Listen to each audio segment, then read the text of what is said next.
Você já pensou que sua generosidade pode, sem querer, prejudicar seus filhos? Muitas vezes, ao tentar garantir o melhor para eles, acabamos dando mais do que deveríamos, achando que estamos ajudando.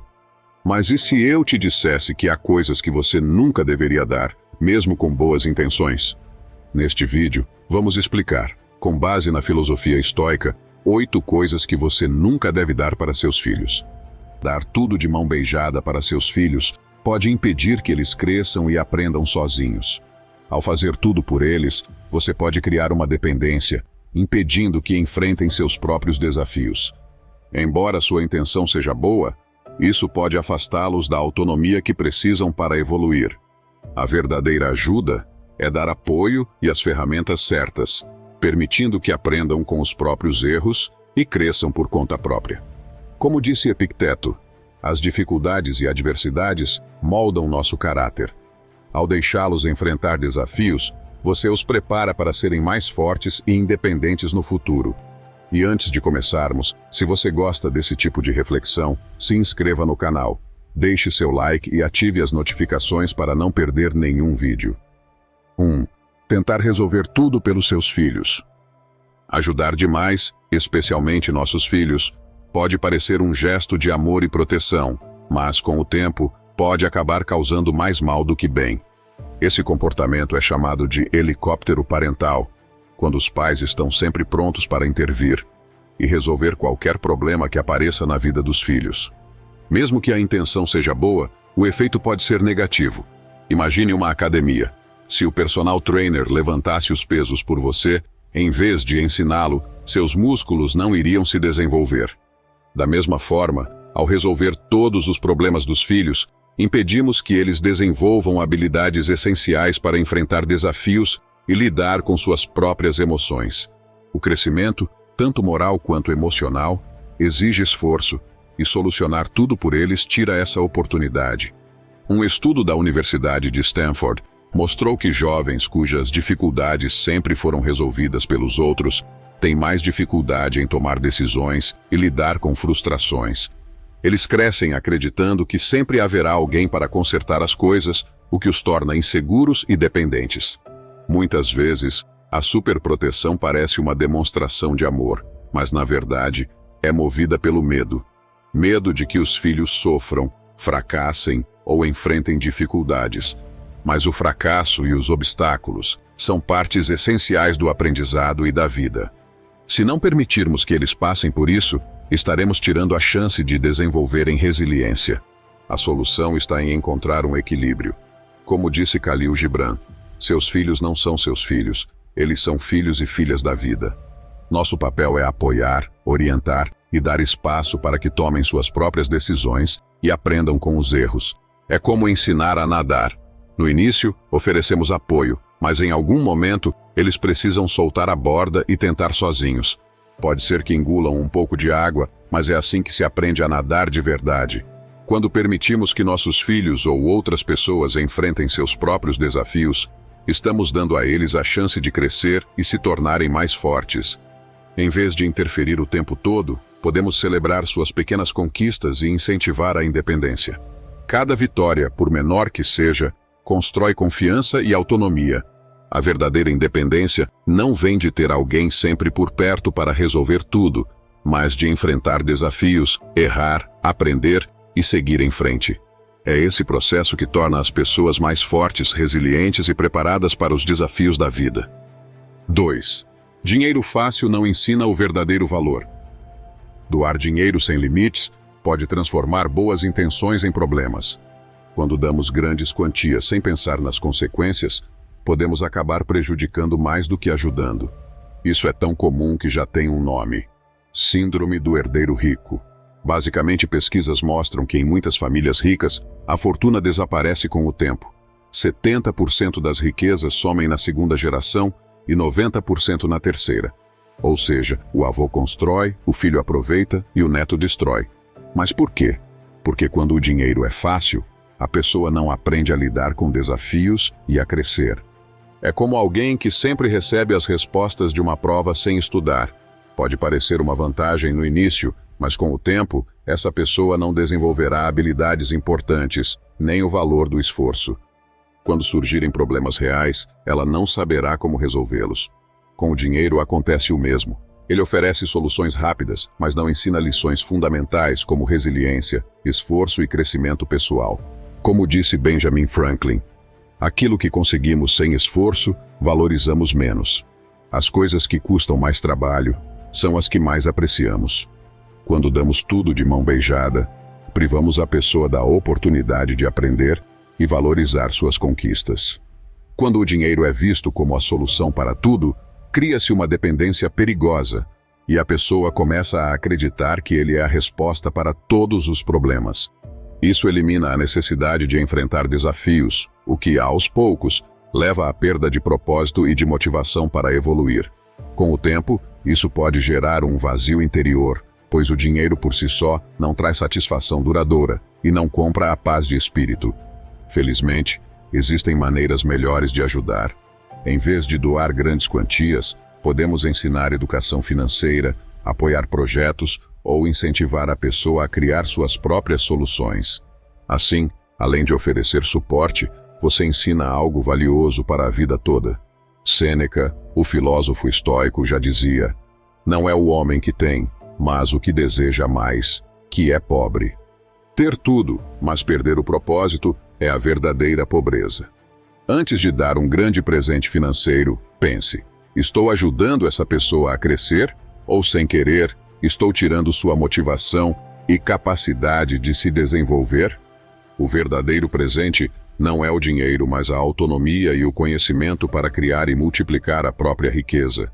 Como Warren Buffett disse: deixarei dinheiro suficiente para que meus filhos possam fazer algo, mas não tanto para que não façam nada. Pense bem. O que você está deixando para seus filhos? Você está capacitando-os ou criando uma zona de conforto da qual eles nunca poderão sair? Compartilhe sua experiência. Deixe seu comentário. Sua história pode inspirar outras pessoas a refletirem sobre isso. 3. Superestimar ou criticar demais seus filhos. Supervalorizar ou criticar exageradamente os filhos pode criar problemas profundos de autoestima. Tanto os pais que colocam seus filhos em um pedestal, exagerando nas qualidades, quanto os que focam apenas nos erros, podem prejudicar o desenvolvimento emocional das crianças. Imagine um pai que elogia seu filho toda vez que ele tira boas notas, dizendo coisas como: você é o mais inteligente, ninguém é melhor que você. Embora pareça positivo, esse tipo de elogio cria uma enorme pressão para que o filho mantenha essa imagem de perfeição. Com o tempo, ele pode desenvolver medo de falhar, acreditando que só será valorizado se sempre tiver um desempenho impecável, o que gera ansiedade e a necessidade constante de agradar. Agora, pense no oposto. Um pai que critica o filho sempre que ele comete erros, dizendo algo como: você nunca aprende, sempre fazendo as mesmas cagadas. Esse tipo de crítica destrói a autoconfiança do filho, que passa a acreditar que nunca será bom o suficiente. Com o tempo, ele evita desafios por medo de ser criticado novamente, prejudicando sua capacidade de acreditar em si mesmo. A psicóloga Susan David explica que supervalorizar pode criar uma dependência da aprovação externa. Um exemplo disso é o filho que foi sempre elogiado por ser perfeito nos estudos. Quando ele enfrenta uma situação em que não é o melhor, como em uma competição esportiva ou algo em que não se destaca, ele entra em pânico. Ele aprendeu a acreditar que seu valor está ligado à perfeição, e ao falhar, sente-se profundamente frustrado. Por outro lado, quando as críticas são constantes, a criança internaliza essas palavras, acreditando que não tem valor. Carl Jung observou que muitos pais projetam suas próprias expectativas nos filhos. Imagine um pai que sonhava em ser jogador de futebol, mas não conseguiu. Ele coloca essa pressão no filho, que prefere desenhar. Mesmo tentando agradar, o garoto não sente paixão pelo esporte, o que frustra tanto ele quanto o pai, porque o garoto não se sente capaz de alcançar o que o pai espera, enquanto o pai fica decepcionado por não ver o filho atingir seus sonhos. Isso reflete a sabedoria de Epicteto, que diz: não busque que as coisas aconteçam como você deseja, mas deseje que aconteçam como elas ocorrem, e você terá paz. Se o pai aceitasse o caminho único do filho, incentivando-o a seguir suas próprias paixões, o ambiente seria muito mais saudável. O filho se sentiria apoiado em vez de pressionado, e o pai estaria presente como uma figura de suporte, não de exigência. A teoria de Carol Dweck mostra como a forma de elogiar pode afetar uma criança. Imagine uma mãe que diz: "Você tirou 10, parabéns, você é muito inteligente." Mas quando o filho tira uma nota mais baixa, ela pergunta: "O que aconteceu? Você não estudou direito?" Focar apenas no resultado faz o filho acreditar que sua inteligência é fixa e que, se ele não for perfeito, estará falhando. Isso pode causar muita pressão e medo de errar. Ao contrário, se a mãe elogiasse o processo dizendo: "Fico muito orgulhosa do quanto você se dedicou aos estudos", o filho entenderia que o mais importante é se dedicar. Isso o incentivaria a continuar tentando, mesmo quando os resultados não fossem perfeitos. No final, o maior presente que os pais podem dar para seus filhos é a segurança emocional que vem de um reconhecimento equilibrado. Elogiar com sinceridade, valorizando o esforço, e criticar com empatia, focando no aprendizado, cria uma relação saudável. Pais que dizem: "Estou orgulhoso de como você se dedicou", ou "Tudo bem errar, o importante é aprender", ajudam seus filhos a se sentirem valorizados pelo processo e não pela perfeição. Isso permite que cresçam livres de pressões desnecessárias e críticas exageradas. 4. A armadilha das propriedades herdadas. A armadilha das heranças é mais comum do que parece e pode transformar um presente bem intencionado em uma dor de cabeça. Quando herdamos uma casa ou outro bem valioso, pensamos primeiro no valor sentimental, mas muitas vezes esquecemos os aspectos práticos e financeiros. Impostos, reparos e manutenção podem fazer com que a herança se torne difícil de administrar. Ralph Waldo Emerson dizia que dinheiro muitas vezes custa caro. Isso se aplica perfeitamente às heranças, onde as despesas podem ser tão altas que o valor emocional se perde em meio às preocupações financeiras. Além disso, heranças sem planejamento claro podem causar conflitos familiares, especialmente se não estiver claro quem cuidará ou dividirá os custos da propriedade. Henry Ford disse que o sucesso depende da preparação, e isso vale para as heranças também.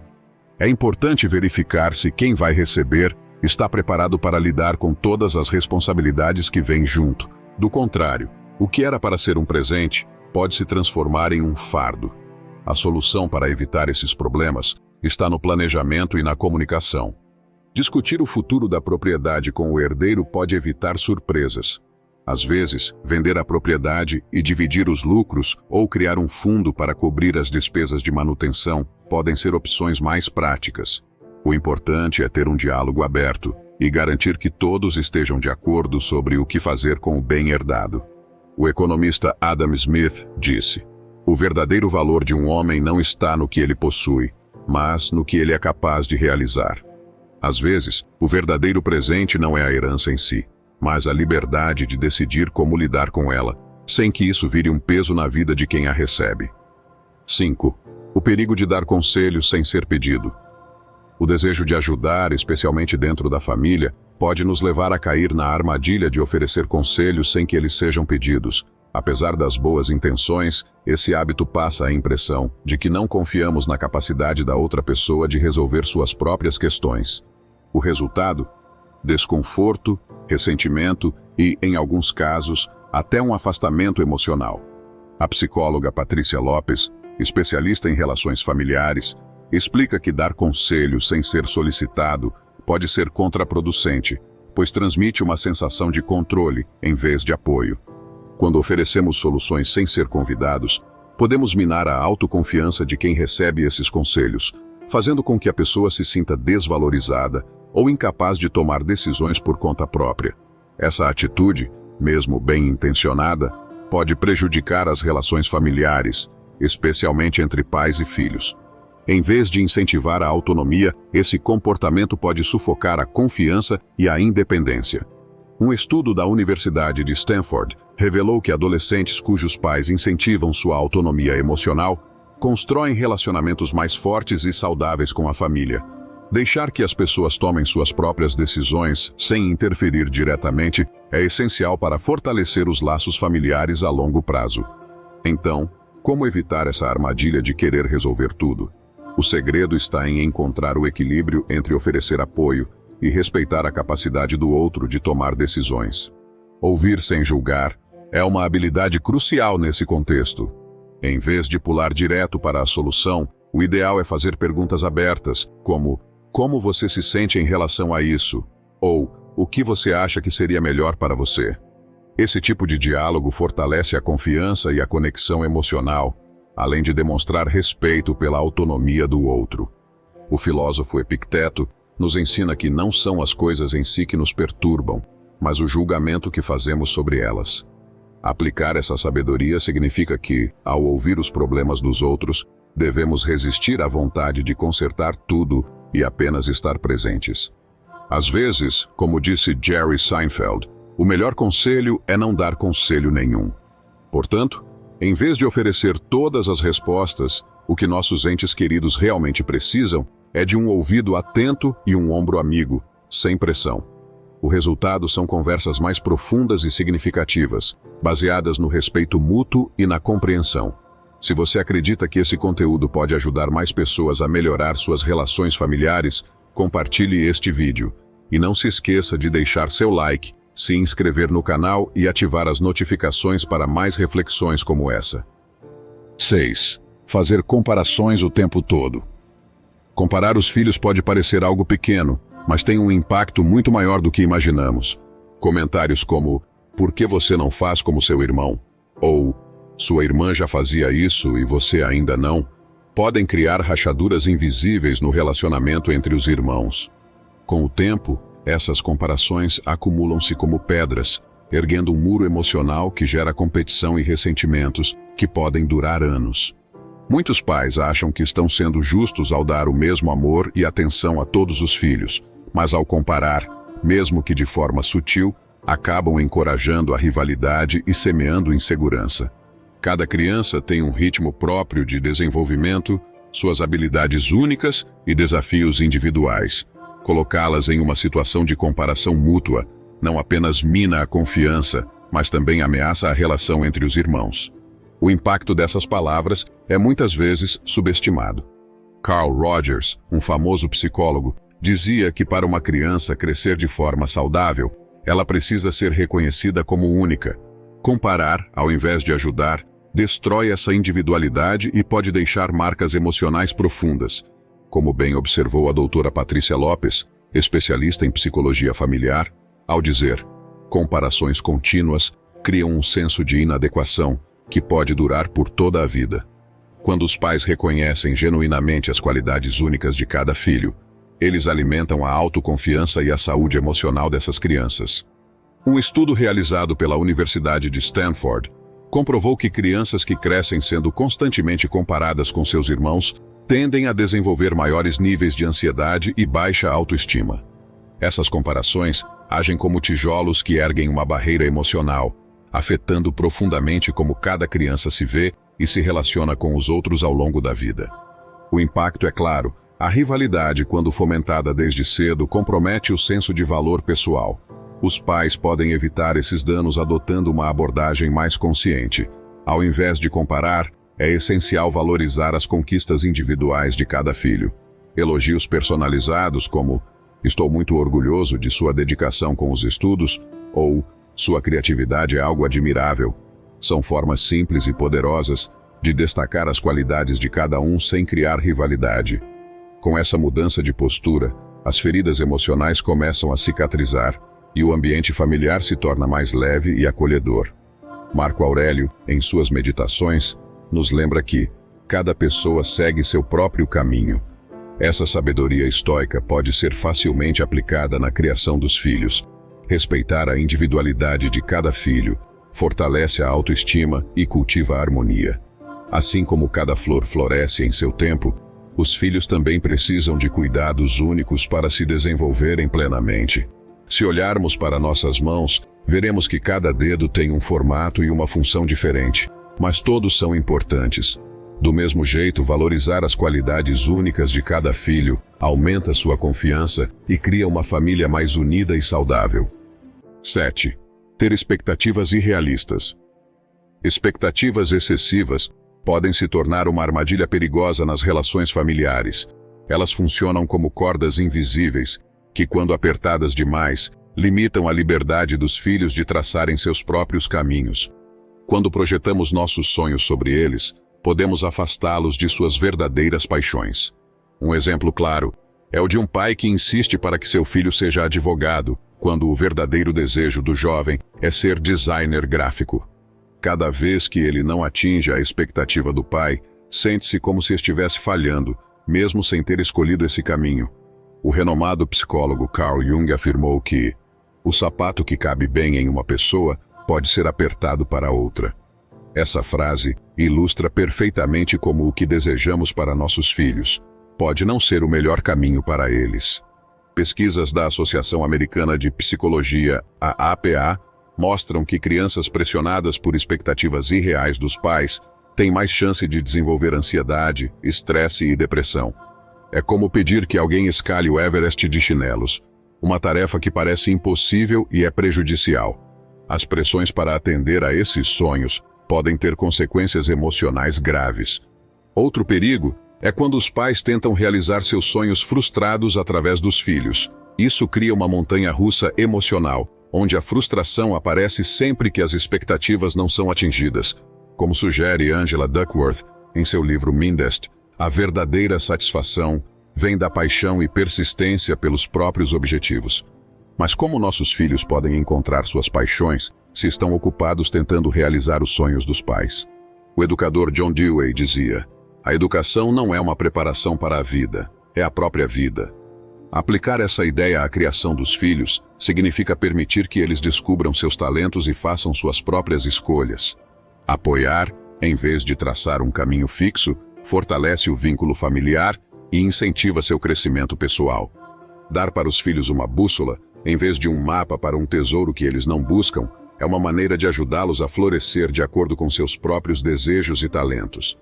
Apoiar verdadeiramente nossos filhos significa respeitar suas individualidades, aceitar suas escolhas e incentivá-los a buscar o que os inspira. Isso não só promove a felicidade deles, como também cria um ambiente familiar mais harmonioso e saudável. 8. Não conseguir estabelecer limites claros. Estabelecer limites claros nas relações familiares é uma forma de garantir que todos cresçam de maneira saudável. Quando os pais evitam impor limites por medo de magoar os filhos ou de perder a conexão, podem acabar criando um ambiente de dependência. Isso significa que os filhos não aprendem a lidar com as dificuldades por conta própria e os pais acabam sobrecarregados tentando resolver tudo. A doutora Laura Marca explica que amar não significa permitir tudo. Ao contrário, dizer não é fundamental para que os filhos aprendam sobre responsabilidade e autonomia. Sem limites, eles podem crescer acreditando que o mundo lhes deve algo, o que pode gerar frustrações na vida adulta. Um exemplo disso é o abuso financeiro, que muitos pais aposentados enfrentam por não terem estabelecido limites desde cedo. O filósofo Gibran Khalil Gibran nos lembra que seus filhos não são seus filhos, eles são filhos e filhas da vida. Essa frase nos ajuda a entender que os filhos têm seus próprios caminhos a seguir. Como Epicteto ensina, embora não possamos controlar todas as situações, podemos controlar como reagimos a elas. Ao permitir que os filhos enfrentem desafios, os pais estão dando a eles a chance de aprender e se tornarem independentes. Dizer não significa falta de amor. É um ato de respeito e cuidado.